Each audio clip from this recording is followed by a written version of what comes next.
നമുക്ക് കുറച്ച് ചക്ക കിട്ടിയിട്ടുണ്ടായിരുന്നു കേട്ടോ. ചക്ക കിട്ടിയ സമയം കുറച്ച് ലേറ്റായി പോയതുകൊണ്ട് രാത്രി ആയപ്പോഴാണ് നമ്മളിത് ഉണ്ടാക്കാൻ തുടങ്ങുന്നത് കേട്ടോ. അപ്പോൾ മാമ കൊണ്ടുവന്ന് തന്നതാണ്.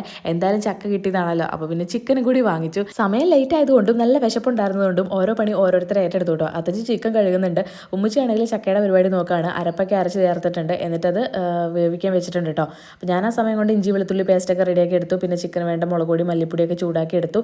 അപ്പോൾ ഇതേ കഴുകി വൃത്തിയാക്കി കിട്ടിയിട്ടുണ്ട്. അതിലേക്ക് മഞ്ഞൾപ്പൊടി, അതുപോലെ തന്നെ ഉപ്പ്, പിന്നെ ഇഞ്ചി വെളുത്തുള്ളി പേസ്റ്റ്, നമ്മൾ നേരത്തെ ചൂടാക്കി വെച്ച മല്ലിപ്പൊടി, മുളക് പൊടി, പിന്നെ കുരുമുളക് പൊടി, ഗരം മസാല ഒക്കെ ചേർത്ത് കൊടുത്തു. ഈ സവോള ഒന്ന് വാട്ടിക്കൊണ്ടിരിക്കാനുള്ള സമയമില്ലാത്തതുകൊണ്ട് അതും പച്ചമുളകും വെറുതെ ഇട്ട് കൊടുക്കാനാണ് കേട്ടോ ചെയ്തത്. പിന്നെ ലാസ്റ്റായിട്ട് കുറച്ച് പച്ച വെളിച്ചെണ്ണ ഒഴിച്ചു കൊടുത്തു. അതുപോലെ തന്നെ കറിവേപ്പിലയും കൂടി ഇട്ട് കൊടുത്തിട്ട് വേവിക്കാൻ വെച്ചു കേട്ടോ. ജസ്റ്റ് ഒന്ന് തിളച്ച് വന്നപ്പോഴേക്കും നമ്മൾ ചിക്കൻ മസാലയും കൂടി ഇട്ട് കൊടുത്തിട്ടുണ്ട്. അപ്പോഴേക്കും ചക്കയൊക്കെ റെഡി ആയിട്ടുണ്ട്. അതുപോലെ തന്നെ ചിക്കൻ കറി ലാസ്റ്റ് ആയപ്പോൾ ഒന്ന് താളിച്ചെടുത്തു.